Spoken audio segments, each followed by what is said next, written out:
Great. All right, so just for full disclosure, and so everybody knows, we are recording this, excuse me, Water City Tour Session 2, and it will be posted to the website. So just be mindful of that whenever we're having any discussions on this, that it will be a matter of the public record. Um, and while we're going through the presentation, while Aaron is going through the presentation, I just ask that everybody mutes their microphone if he's not asking any questions or if you're not speaking, just so we can cut down on any feedback that we might hear in your background, and just to make sure that everybody can hear the presentation clearly. There will be times when Aaron will stop during the presentation to ask questions, and individuals will at that time have an opportunity to comment. But in the interim, if you could just keep your microphones muted. My name is Natalie Manning. As you can see, I am the outreach specialist for the City of New Orleans Gentilly Resilience District projects.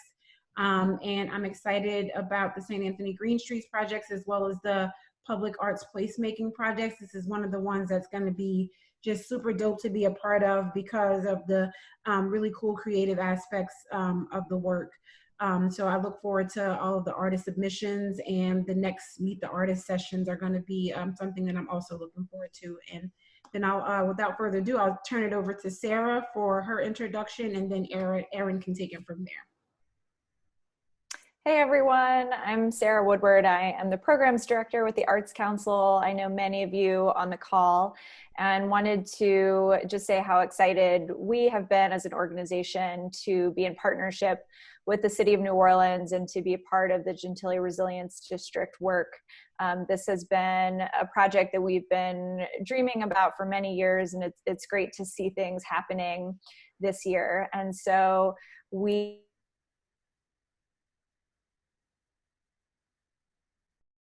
And the purpose of that program is to really think about how artists can be an asset in any city planning effort. And something like the Gentilly Resilience District that really speaks to these larger civic issues that are so important to all of us on a personal, on a neighborhood, on a regional level, and thinking about how artists can really be play a crucial role in bringing attention to and awareness around certain issues that are really immense and really nuanced and really complex.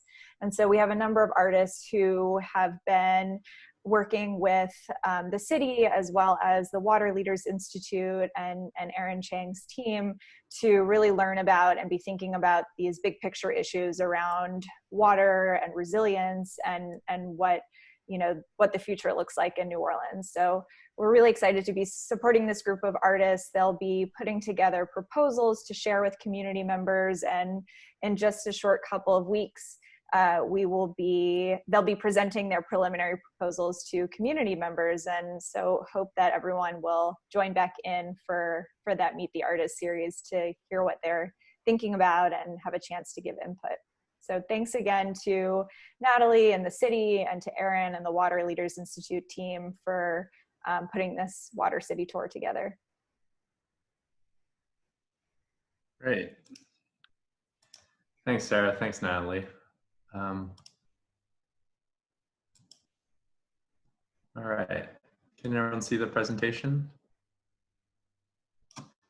Yep. So I'm Aaron Chang. I'm an urban designer and educator, and I work with Tanya James from the Central City Renaissance Alliance to run the Water Leaders Institute. And through WI, we bridge science and community, and we work with different organizations to bring people who aren't trained in planning or design to the table, so that a broader, more diverse range of people have say in the policies and decision-making processes that shape infrastructure, resilience, and climate adaptation.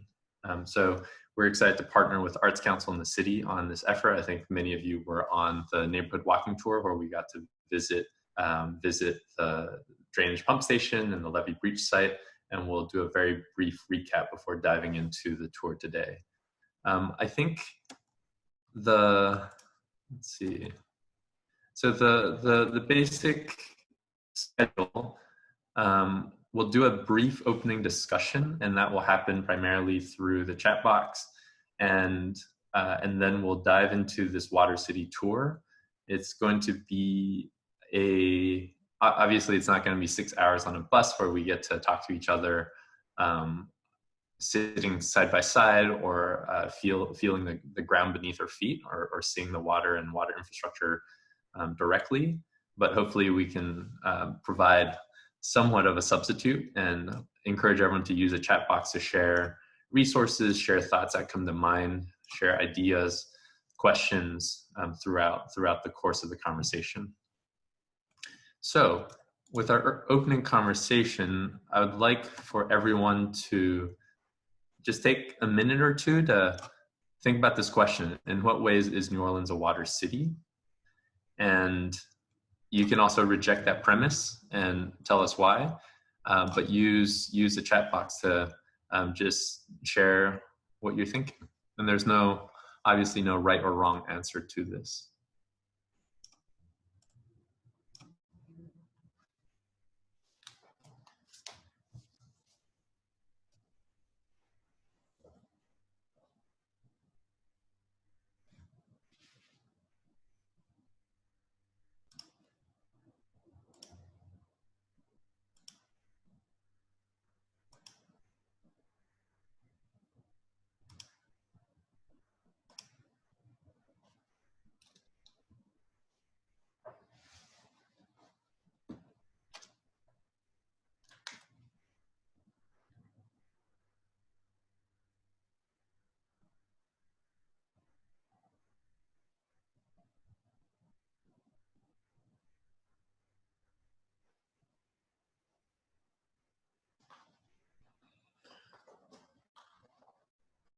So I'm just going to read out some of the answers people are writing. Courtney shares the river and the lake define the boundaries of the city. Anna says water is all around us, mostly above us, and we're increasingly a coastal city.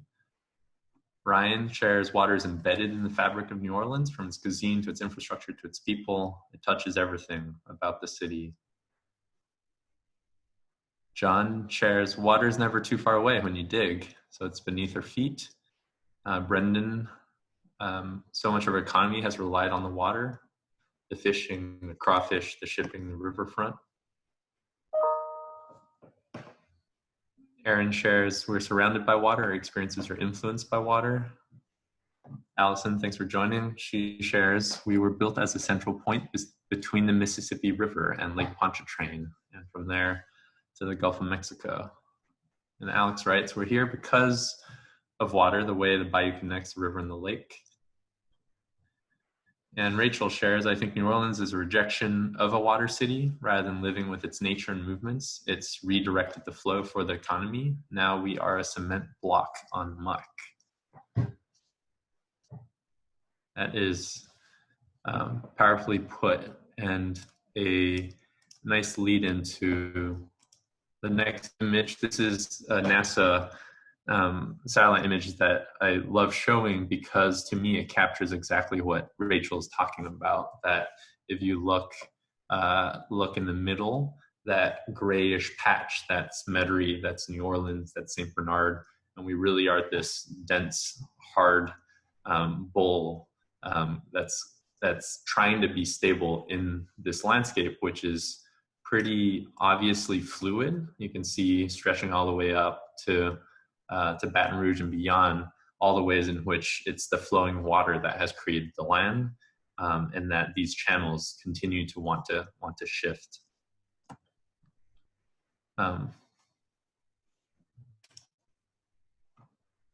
Okay, so this is a route we're going to take today. We're gonna start in St. Anthony neighborhood. We're gonna head up to Spanish Fort and to the lakefront, look at the seawall there. We're gonna zip out to Kenner and go through the La Branch wetlands, make our way over to the Bonnie Terry Spillway right by Norco. And then we're gonna loop back into the city via River Road, make a stop at the Carrollton Water Purification Plant that the Sewage and Water Board runs, and that provides the drinking water that I think Aaron and I are drinking right now. And then we'll head back through Mid-City, cut our way through Mid-City to make it to Bayou St. John, and from there head back into St. Anthony. So just as a quick recap, the neighborhood, this image, for those of you who haven't been there, this is Gatto Playground. And back in March of last year, we put up these viewing boxes for people to be able to imagine what the future of the parks and the streets would be with the interventions that are outlined in the St. Anthony Green Streets proposal. And so this area is, as a reminder, somewhere between 4 and 6 feet below sea level.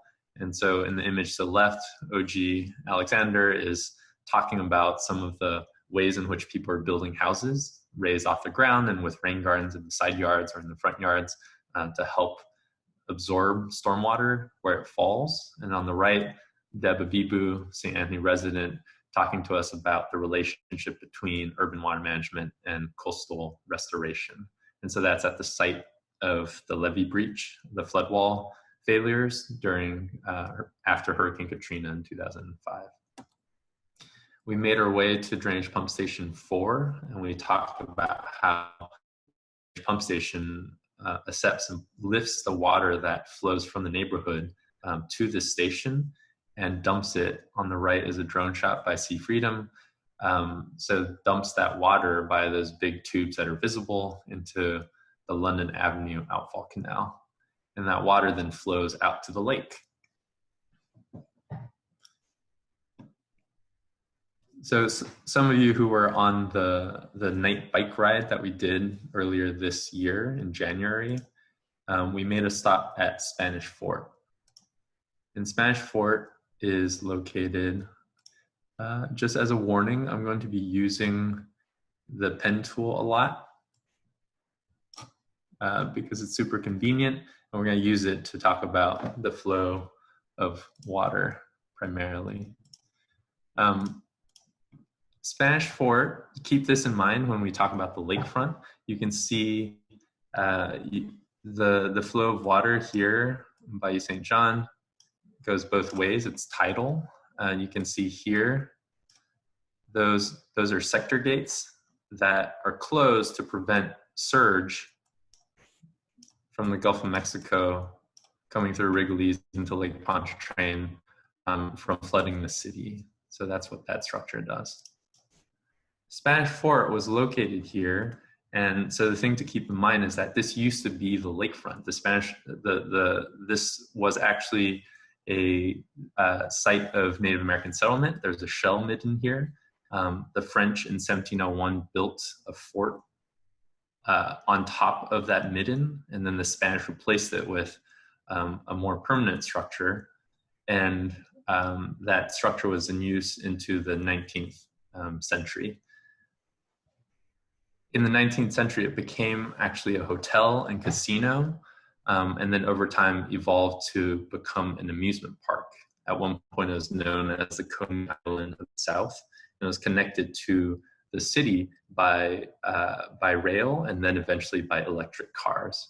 So you can think about, as summer approaches, what people did to get relief from the hot weather. And so people would come out from the city to spend time on the lake where you had the cooling breezes off of the lake.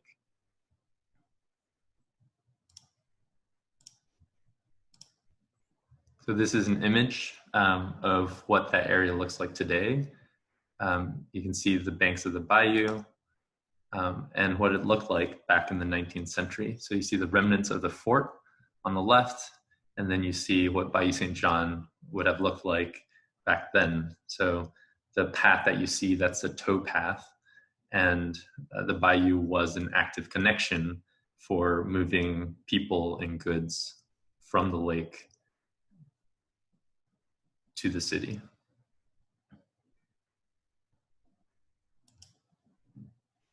That's what it looks like today. I think it's a pretty special site that you can just walk up and you can clamber around these ruins. So when we go to the seawall, in the 1930s, the the amusement park was actually shut down, and the amusement park equipment was shifted over to what became Pontchartrain Beach, so a bit further down the coastline. And this was done in order to create new land. So if we go back to this model, all of that, the Lake Vista neighborhood, is brand new land that was created out of the lake.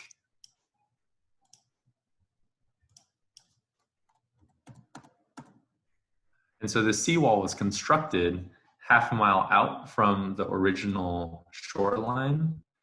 And when you go to Lake now, we all experience it as this massive levee that you have to drive or climb over on foot. But imagine a time when that lakefront was actually a slow grade down into the water, and that you had tidal flow of water back and forth. That's a radically different kind of waterfront. And so the seawall made it possible for dredging materials out of the bottom of the lake and lifting that up and dumping it behind the seawall and forming this new land. And in doing so, we had levees along the river, and now we have levees along the lakefront. That forms, in a way, that becomes the bowl that we live in. We created high ground. We lifted up the natural levees along the river, and then we created this artificial levee along the lakefront, built it up like this. And in doing so, we've put ourselves into this bowl.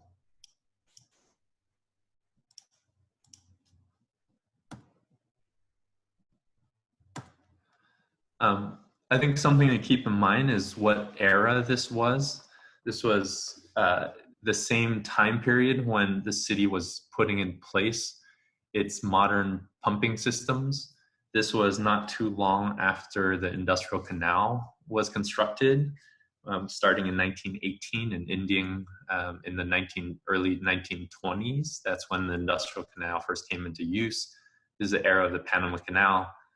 So this was seen as an era of tremendous progress. Imagine if in a 10, 15-year period, city administrations were able to drive entirely a 5.5-mile canal through a city, create hundreds of acres of new land, and radically reshape water management, but also your very notion of what the footprints of the city are. So just keep in mind how that might have felt for people of that era. This is an image of the new Basin Canal looking back into the city. So we're at the lakefront looking up, looking up back towards the city. And this is what it looks like today. So if you're on Weston Boulevard, the reason you have such a massive neutral ground there is because that used to be a canal. The reason it's called the New Basin Canal is because it was built as the competitor to the Old Basin Canal, which ran along what is now the Lafitte Greenway. So that was the original water connection. The Old Basin Canal connected the end of Bayou St. John to the French Quarter, and the New Basin Canal was dug as a deeper, wider canal so that bigger ships could move goods and materials to and from the lake more quickly. And so, as so many of you pointed out in response to the original question, the city exists where it is today in large part because of the ways in which it connects the river to the Gulf of Mexico. So all these canals were an attempt to further kind of shorten that connection and make it easier to move goods.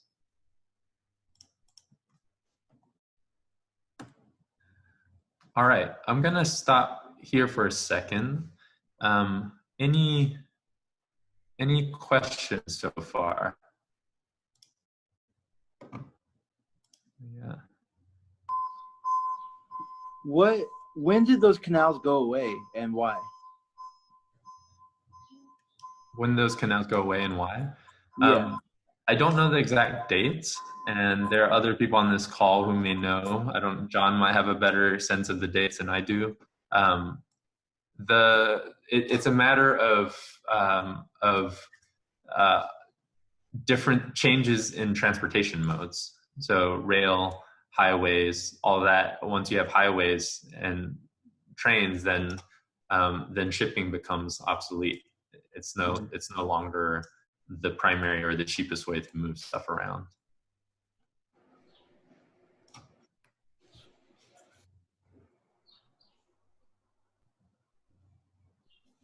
All right, are you guys able to hear me? I got a message saying that it's a little hard to hear me. I'll try to speak up a bit more.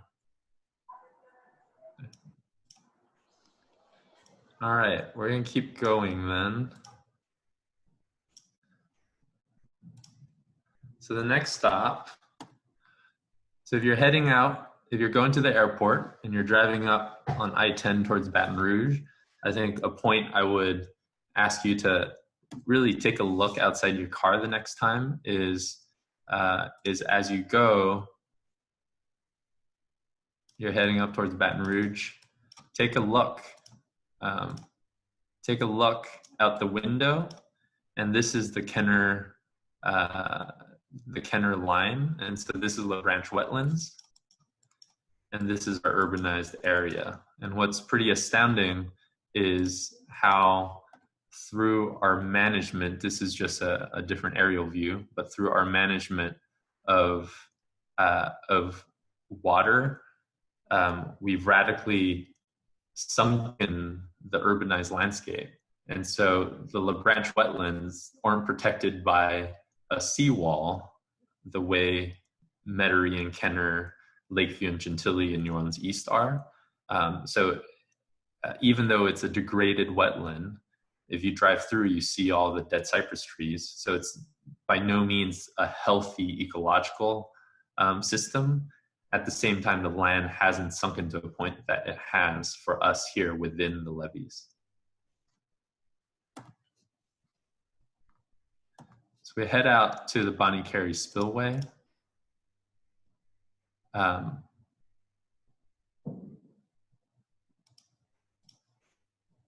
If we head out to the Bonnie Carey Spillway, this is, the construction on this began in 1929. And so again, around the same time that we were radically reshaping the lakefront. And the way this works, this is looking upriver. The Mississippi River flows this way. And so this time of the year, springtime, when snow is melting up north in the Midwest and it's flowing down the river, that river gets higher and higher. And when it starts to put pressure on the riverbanks, because it's flowing with such great volume and speed, there are a couple of structures, they're called spillways, that were put in place after the Great Flood of 1927, and they're designed to alleviate some of that pressure. So instead of allowing the river to overflow its banks the way it naturally would have before human inhabitation, there are these points. And the way this works is water flows this way.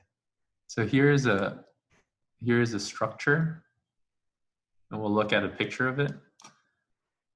And so when the river is really, really high, this structure is opened up, and that water is allowed to flow out from the river and into Lake Pontchartrain. And so what it does, it relieves the pressure on the levees and on the communities downstream. So Norco, New Sarpy, and then all the way down to New Orleans, Jefferson Parish, New Orleans, St. Bernard.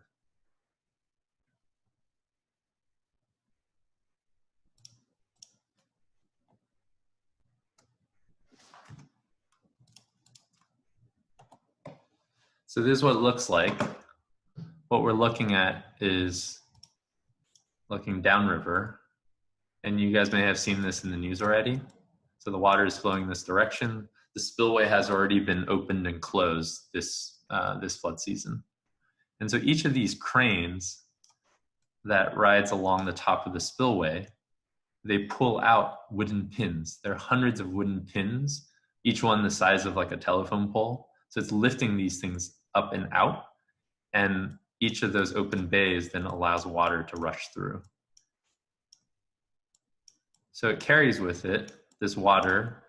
You can see these trees and these plants that have adapted to this landscape that is periodically flooded.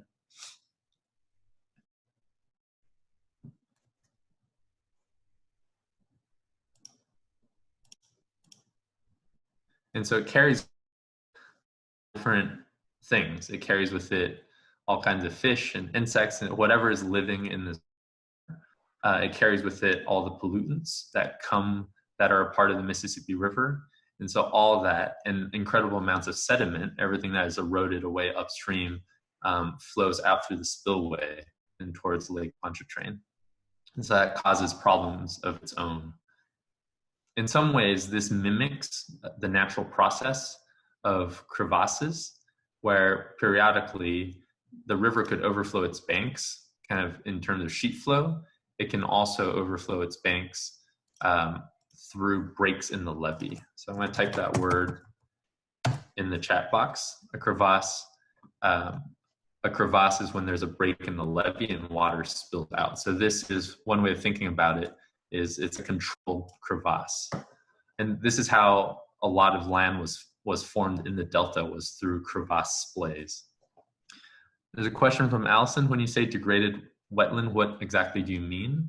What I mean by that is because of saltwater intrusion, because of rising seas, because of other processes, whether it's pollution or just salt content growing higher and higher because of the influx of salt water, a degraded wetland is a wetland that's not thriving. It's a sick landscape where plants aren't healthy and species that once thrived are dying, and so a degraded wetland will be more susceptible to invasives taking over, or as plants die, the root structures fall apart and lose their hold on the remaining soils, and that then accelerates the loss of wetlands.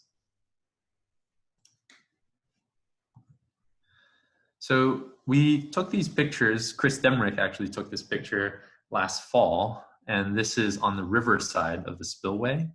And what you see actually is pretty amazing. So that river, as we talked about at the beginning, it's what creates this land of the Delta.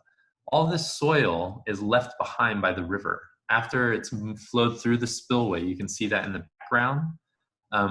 In this forebay area, where that water first enters the spillway, as that water rushes through, but then as it slows down, it deposits all this soil. And so all this sand is actually being excavated, put load by load into trucks, and being carted off to construction sites as a commodity. This is the downriver or the kind of outflow side of the spillway. So again, each of these is one of those wooden pins. And so the crane is lifting out pins, so you can vary the degree to which the spillway is open. One of these is a bay. You can open a bay, 2 bays, 3 bays, 30 bays, 40 bays, depending on how much relief you're trying to provide. And so that water, it spills through and it hits these things that look like anti-tank devices. They're concrete blocks, and all that is just to help absorb the energy of this tremendous torrent of water coming through. It's so powerful that it would erode away the earth and undermine the very foundation of the spillway if you didn't have these massive lines of concrete just to absorb that force. And then from there, that water then sheet flows through the spillway towards the lake.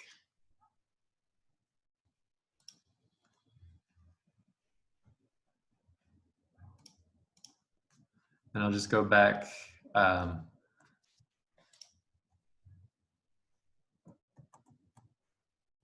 this image. If you're driving on I-10 up towards Baton Rouge, you'll be able to see you actually pass over the spillway.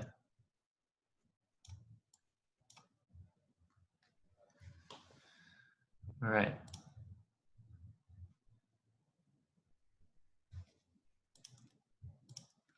Okay. Any questions here? Any thoughts or before we move on?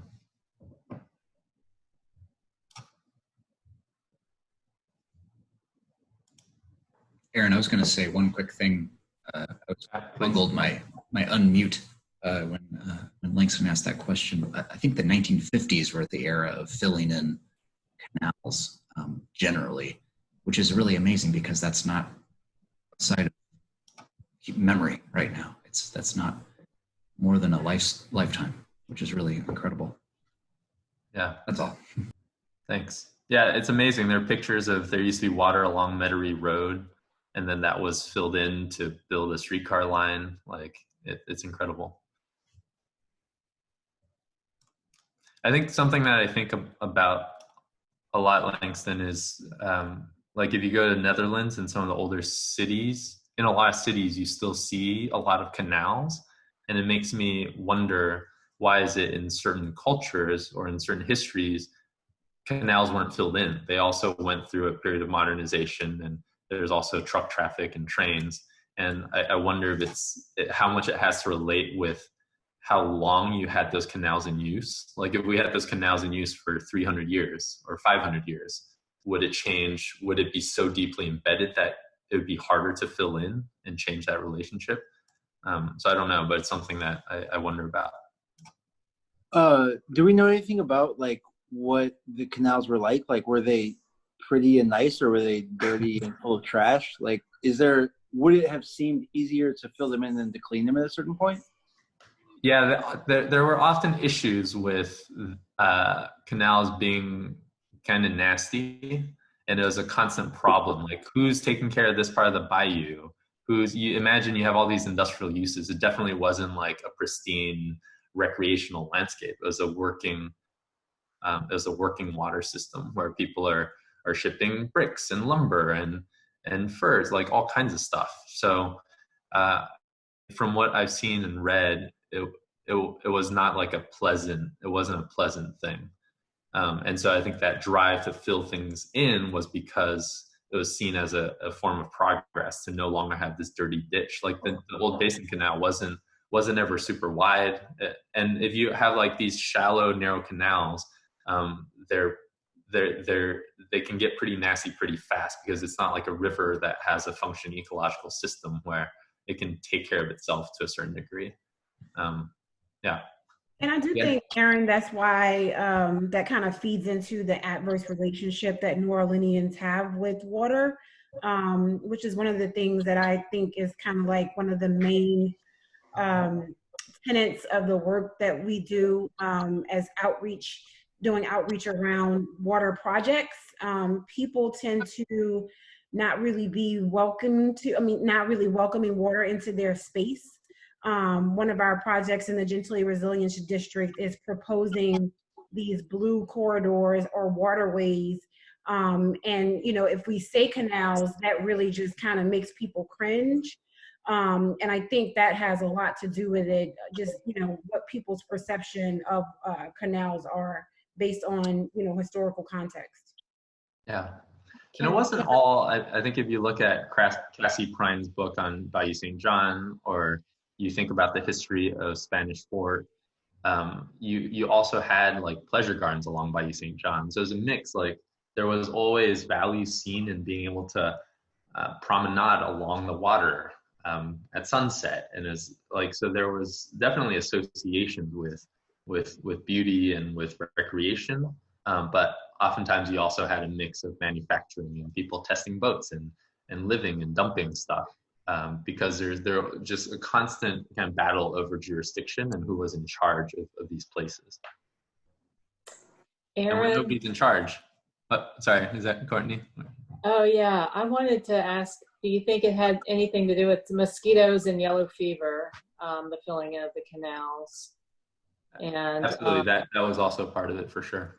Yeah, I think, and then the like so many New Orleanians not swimming as well. I mean, I'm wondering if that's part of it. too. Might still be people's perception of canals as sites of danger, you know. Yeah. I had a previous question about the spillway, just if it was designed based on any other structure in the world. I don't know. I don't know. Yeah. I don't think I've seen a comparable. Kyle, do you have anything to add there? Thanks for sharing a link from the Army Corps. If you read the Army Corps site, they'll tell you. That site, they usually have, well, they have a few old pictures and just a little history behind when it was built. I know it's pile founded, and it's a substantial amount of piles, and the pile driver was a modern masterpiece at that time. Yeah, thank you. Yeah, I don't think I've seen another one that resembles it in terms of like having the pins arrayed in exactly that way. But in terms of like long, low concrete, if you look at Morganza Spillway, it has a similar form in terms of proportions and functions. This may be a bit off track, but how is it that the pins are watertight? I mean, we don't have to get too far into it, but I kind of don't understand. They're not. It's just like as a river fills up, it's kind of funny. It's sort of like a social event to go watch the spillway openings. And it's worth noting that in the early days after construction, it would go sometimes 10, 15, 20 years without it being open. The river never got high enough. And in the last 3 years, it's been open 4 times. So twice last year, once this year already, once a year before that. You go back 2 more years, it was open that year as well. So the frequency with which we're seeing the need to activate these emergency measures is really skyrocketing. So that's something to keep in mind. The pins, they have plenty of cracks. So if you go out there before the pins are pulled, there's water spilling through. It's just that relative to the sheer volume of the river, it's just like a trickle. Mm-hmm. It's just a whole another order of magnitude. Right. Okay, that makes sense. Yeah. And like compared to the river, the pins are like they look like toothpicks. It's really incredible. All right. So we're gonna come back along.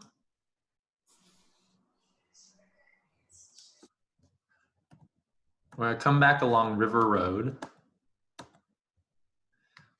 And I want to point out a few things. One, this is the town of Norco. And this replaced, the name replaced the name of Sellers. So Monts and Sellers are the small towns on either side of the spillway. The spillway itself was built on 4 former plantations, which included 2 different cemeteries that were associated with that plantation. And in the 1975 flood, there was remains of the cemetery that washed up. I'm going to share a link for folks who want to read more about the spillway and its relationship to these communities, because I think it's pretty important. So it's an anti-gravity piece that came out a few years ago. Oops.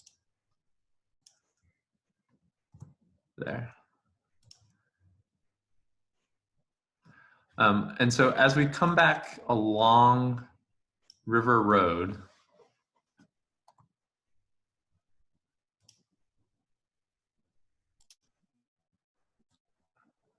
it's interesting because you have this landscape that's intimately connected to New Orleans as the place where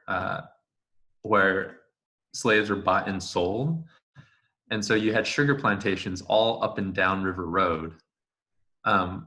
And many of the small towns like Monts and Sellers that formed after the Civil War were started by descendants of those, or started by formerly enslaved people and their descendants. And many continue to work on some of these plantations as sharecroppers.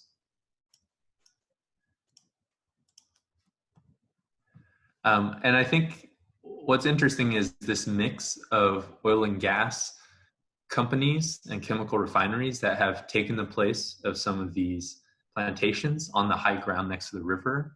And this scene always blows my mind. If you drive out to Spillway and you spend any time in Norco, it's just the most incredible landscape. And then you contrast that with this sort of postcard image of how River Road is sold to tourists as a place to engage this nostalgic history of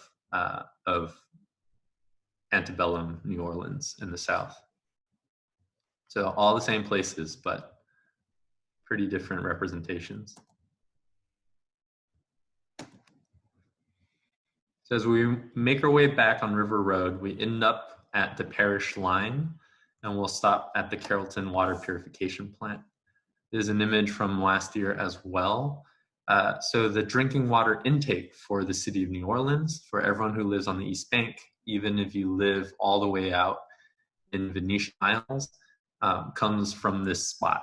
So imagine the city has a straw that sticks out into the Mississippi River, and we're constantly pulling that dirty, dirty water that's flowing from up north and pulling that in to these tanks.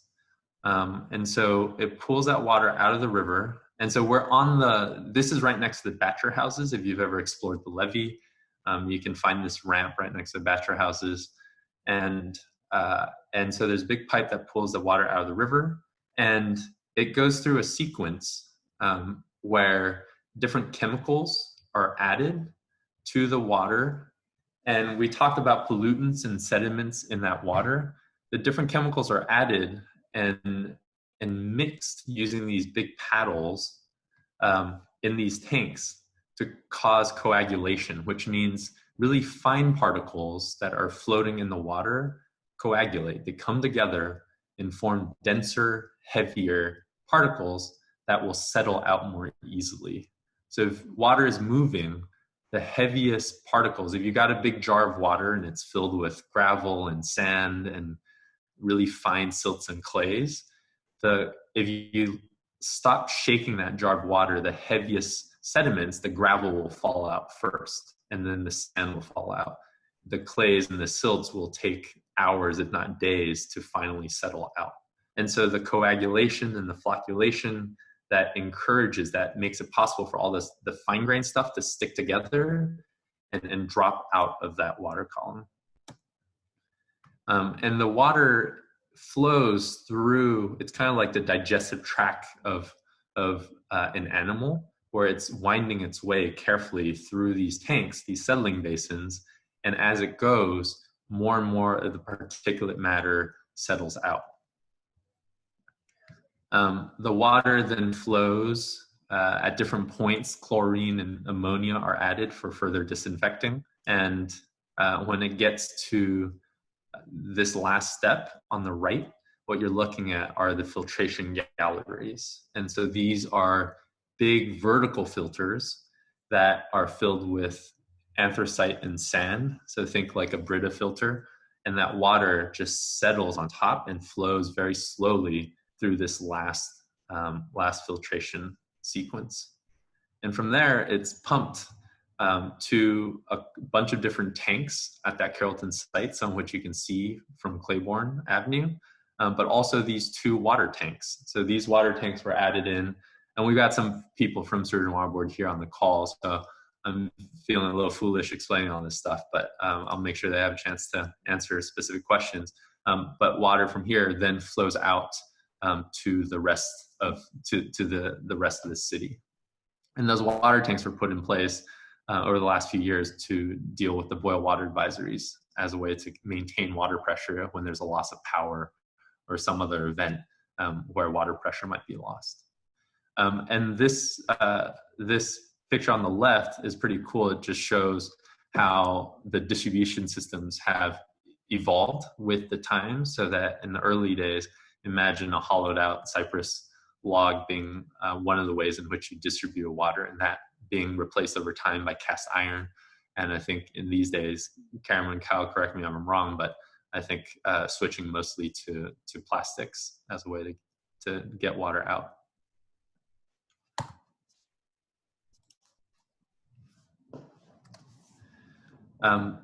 This image is an aerial view. And so water coming from the lake starts here,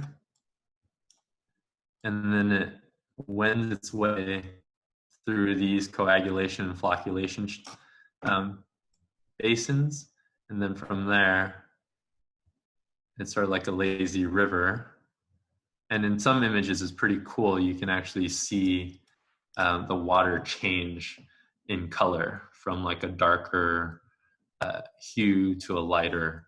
It becomes clearer and clearer. So the water that leaves the sewage and water board is actually incredibly clean, and as they will point out, is award-winning. And some of the stuff that happens is we have such old pipes that a lot of it gets lost into the surrounding soils. I think nearly half of that water is lost through breaks in pipes, and then if there are lead pipes or older systems in that distribution, that's when the water can get dirtier. These are some of the tanks that we talked about. This that I'm circling now, those are those filtration galleries with the sand and anthracite filters. Yeah. This site in Carrollton is also the site of some of the power systems that the Sewage and Water Board uses to create the power that's necessary to run the city's drainage pump stations. And so there are distribution lines, not just for water, but also for power. Sewage and Water Board's own system, underground lines that lead to pump stations across the city. So the Sewage and Water Board doesn't rely primarily on Entergy, but actually creates its own power and relies on Entergy as well.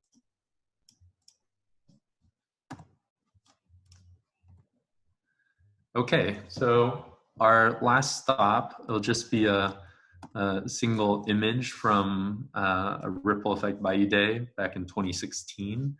And it's just a reminder of, I think, something you guys all know, all the ways in which this waterway has led to the founding of the city, its location between the river and the lake, and how differently we think about it today as this recreational landscape, and maybe as a spur to thinking about how we might need to reimagine our waterways and waterfronts in the future.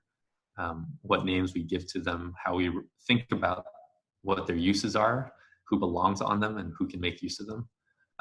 I'll just point out for general knowledge that you can pay attention to how high these banks are and how the neighborhood is actually lower than Bayou St. John. So one more thing to keep in mind is just that high ground is typically next to the water. There are images from 2005 where there are people stranded on the high ground of Bayou St. John being evacuated by helicopter from the surrounding neighborhood. And so Bayou St. John actually, because it's higher than the surrounding neighborhood, doesn't actually provide any drainage utility. Water from the neighborhood doesn't drain into Bayou St. John. Rather, Bayou St. John is connected to the lake and is at sea level, whereas the surrounding streets and houses are actually below sea level. So a strange fact, but something to keep in mind. All right, so our closing discussion is this. Feel free to share via chat. Let me get rid of that last scribble. How might thinking about New Orleans as a water city change how we think about neighborhood resilience? So we have 7 minutes. We can use it however we want. If you guys want to ask some questions of the folks who are from Sewage and Water Board who are on the line, that would be fantastic. And I'll just say that I'm personally happy to stay on the line for 15 minutes or whatever. So no need to rush off if you'd like to stay.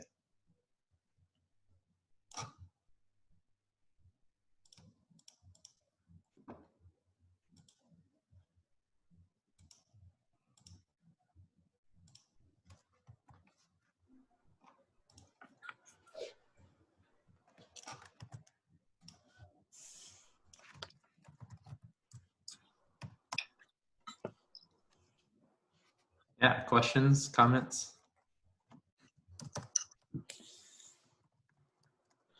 Looking forward to one of these NDR projects being constructed.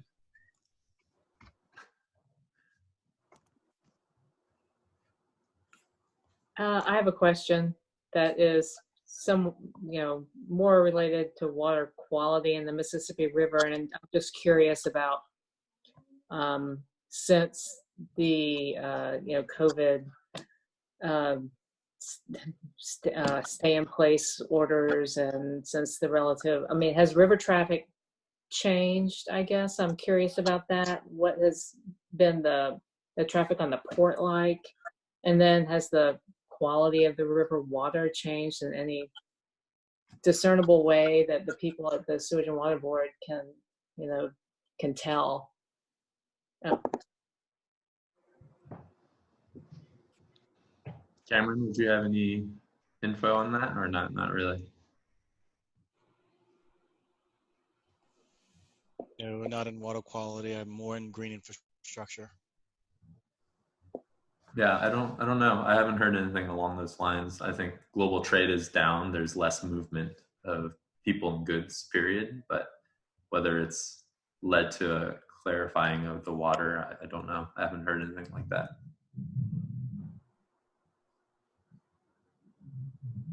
Just curious. I did want to, and I guess, Courtney, I did want to add to your earlier question about mosquitoes and illness in relation to canals being open and closed. I did want to add to that, asking people to imagine a 19th century landscape where every summer hundreds and sometimes thousands of people would die from yellow fever, and to imagine like what we're experiencing right now where hundreds of people have died, but knowing that as a fact of life, and like if you were wealthy you would escape, you'd go North Shore, you'd leave the city because it was that dangerous to be here. So it's like when we think about pandemics, when we think about public health, so many of the measures that were taken by Sewage and Water Board to pump the city dry were in response. It was part of the progressive era, part of the City Beautiful movement, as an effort to make the place a healthier environment. No. Would you say that largely those efforts were effective in making New Orleans a healthier environment? And if we reintroduce water, or as we reintroduce water, what happens to those health impacts? Yeah, that's a great question. I think if you look back at what elected officials, Mayor Martin Berman, what people were saying about the advances of the Sewage and Water Board, it was the pride and joy of the city. It was the architecture was the proud civic architecture that you see in the pump stations. It was something that it led to the invention of new technologies. The wood screw pumps were invented here and then exported to the rest of the world. People came from other cities to learn from the people of the Sewage and Water Board. And so it was very much seen as a success. And I think it radically changed our ability to live in the places. Like it made it possible to live out in what was former swampland, and to, for the first time in the city's history, drain the water enough that people weren't complaining about, oh, it's rained and now there's water in the streets 5 days later, 10 days later. And so it radically changed people's understanding of what it means to live in New Orleans. And it's ironic that now we kind of see what the effects of that are, that we've created in some ways a false sense of security because we've been so effective, and that the effectiveness of those systems have also caused the city to sink. I think the question about reintroducing water, if you talk to engineers and landscape architects and designers working on the NDR projects, it's really a matter of design. So if you can, so for example, the city of Amsterdam famously has canals throughout, as prominently as any of their streets. And Amsterdam, Rotterdam, I think I'm mixing up. I think the city of Rotterdam, they have a regime where they're pumping water through the canal system on a regular basis, so that in keeping that water moving, you deal with a couple of things. You're flushing out trash that might build up in stagnant water, and you're also preventing mosquitoes from breeding. So it's a matter of how long. I think some of the green infrastructure we looked at, like the Nora Rain Garden, it's designed for the water to drain away. And then the blue infrastructure that Natalie was talking about, if you're designing a circulating system where that water is flowing, then the mosquitoes can't actually breed. But there's a lot of work as part of the Gentilly Resilience District to monitor and track and figure out like what the impact of this will be on ecology, on mosquito populations, rodent populations, bird populations, all of that. And some of that we don't actually know yet. I also think it's not so much a matter of reintroducing water into the landscape. I think with the changing environmental landscape in terms of climate change, the water is coming, whether we like it or not. So instead of, the Gentilly Resilience District thinking of ways to reintroduce water, water is, already quite acquainted with the city of New Orleans. And like I said, with the effects of climate change, we're starting to see more erratic weather patterns. So the idea of green infrastructure is about using the natural urban landscape in a way that is, both form and function. So, by imparting more green spaces into the city, what we're essentially doing is living with the water, right? I mean, that's a term that in the water world, in the green infrastructure world, we hear a lot.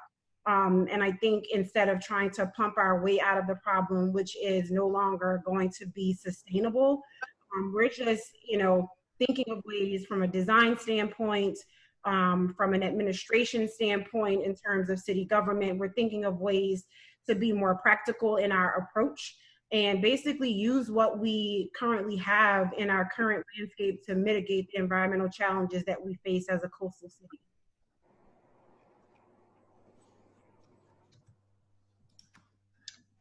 Natalie and Aaron, I got a question. The blue-green corridors seems to be the only project that's actually incorporating a fairly large canal down the middle of Elysian Fields. Is that a project that's kind of taken the whole living with water aspect and created a canal instead of storage spaces underground, or small rain gardens, or the Nora lots?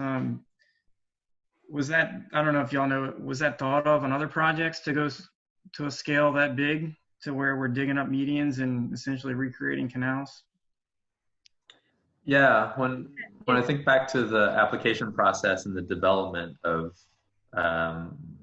different proposals, I think the ambition would be like if the city applied for 250 million in funding and received 141, and I think the full 250 would have involved more blue measures for sure. I think one way to think about it is David Wagner likes to talk about how when the Dutch came to New Orleans, they were just shocked by how little water existed in the landscape, and they like how can you be a delta city where you've somehow elided the presence of water? And like Natalie said, it's not actually gone; it's just pushed away. On a day like today when it's not raining, there are pumps that are running still, like preventing the bowl from filling up. And so that water is there, but we've managed for about the last 100 years to actually remove it so it's no longer visible. And so a healthy landscape, I don't think we have all the right answers yet, but a healthy landscape will definitely have more water visible because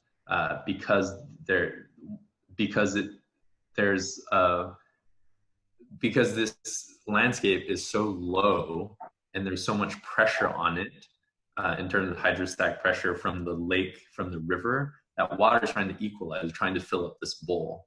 And so by removing the water, you're actually creating greater pressure differential and it's a less stable, less balanced landscape. So by letting the water back in, you're trying to do a couple of things. You're trying to restore a healthier groundwater balance that maybe keeps the city more afloat. And it also becomes a starting point for ecological systems that actually rely on flowing water to be healthy, rather than this artificially dry urban landscape that we've become accustomed to. You mentioned the city staying afloat. Is it possible for us to get some of that sea level loss back? Is that something that can happen? Or if that were to happen, would that look like flooding the whole city? Like, what does that mean? Yeah, you can't, unfortunately, there's no way to like plump the city back up. You can only slow down the rate at which it's sinking. And that's why it's so important to find the right groundwater balance. To build land again would require essentially allowing new crevasses to form. We saw how much sediment that river carries. And so, for example, if you cut a hole in the levee, and let water flood into the bowl of the city, like it would fill Broadmoor, it'd fill Lakeview, it'd fill Gentilly, it'd fill the lower half of the lower Ninth Ward and St. Bernard and Metairie, but it would carry with it a lot of sediment, and that would settle out. And once the floodwaters were pumped away or evaporated, there would be a layer of sediment. And so land formation can happen relatively quickly. It's just not, we've created a system wherein that's not possible anymore. We've denied the very process that built the delta.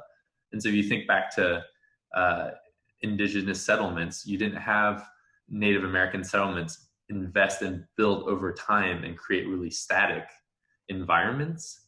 There's more of a shifting of settlement in relation to what ground is high, access to fishing and crabbing and hunting. And so the kind of motion of people was in relation to the moving of water and soils. So it's a totally different notion of what land and home and a connection to a place is.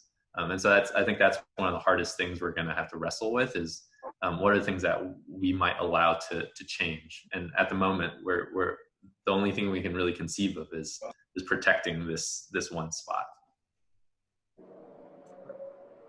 Aaron, I have a question that might be kind of a broad generalization and maybe a whole other conversation, but I'm wondering if community members have any perspective on how water is viewed generationally. I guess I'm wondering if young people nowadays, how they view living with water in the city. It was just striking to see that photo of the kids on Bayou St. John and be talking about the threat of water at the same time.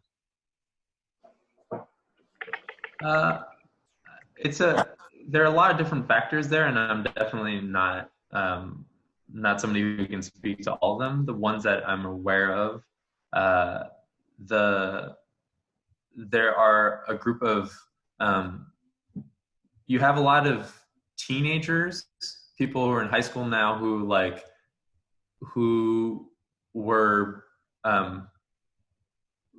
very young when Katrina happened, and that they primarily know it more in the form of stories. And so there's a certain relationship to that event that's already different than for adults. There, as somebody pointed out, there are a lot of people who don't know how to swim, and that is so there's a lot of fear around that. The Bayou Day image that I shared, there were kids and parents who'd never been in a boat before. And yeah, so I think those are some of the factors. Natalie, what do you think?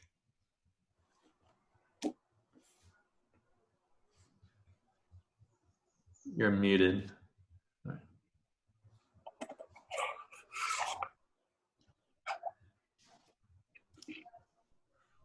I definitely think by doing outreach for the Gently Resilience District projects and just kind of changing the perception of water and how important it is to the city and not just a threat to the city.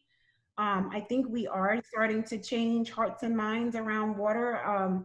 Naturally, I think kids are typically more open to the idea than adults who've had the opportunity to form maybe an opinion based on negative experiences with water. I do think that there is an opportunity to shape the minds of young people so that they can be the future thought leaders around water. Because this is not just about being resilient for now; it's about being sustainable for the future. So hopefully, in our work, we are being successful at changing young hearts and minds around water and how they view water. There's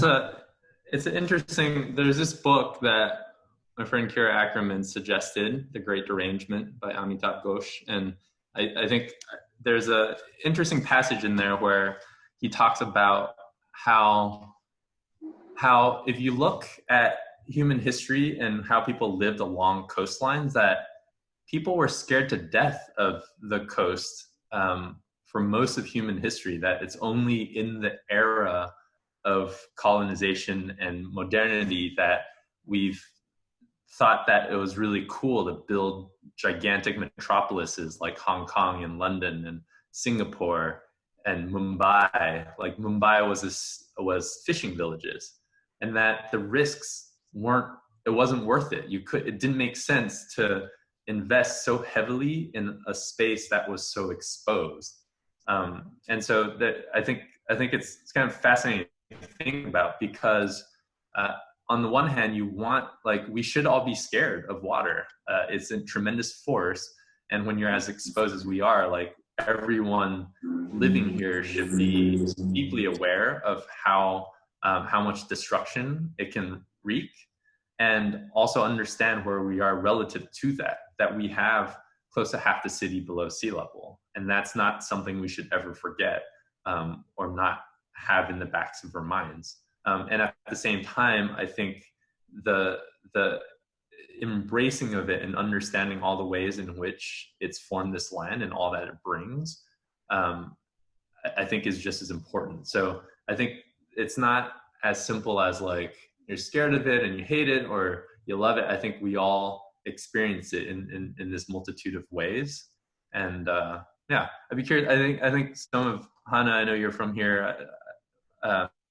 I don't know if you guys have folks who are from here on this call have more to share in terms of how you talked about it with your families growing up, how it fits into your experience. I'd be curious. I actually have a different question, but I welcome us to jump back to that. Like thinking about depth in the city, I've used like LS2 Ag Center has like flood maps where you can plug in a specific address. Is that the best way to find out like the depth below sea level in the city? Or is there like a better resource for finding out how below or above sea level you are like in any part of the city? That's probably pretty good. You can also find maps with topography and kind of try to locate it, but that may be a little harder. Yeah.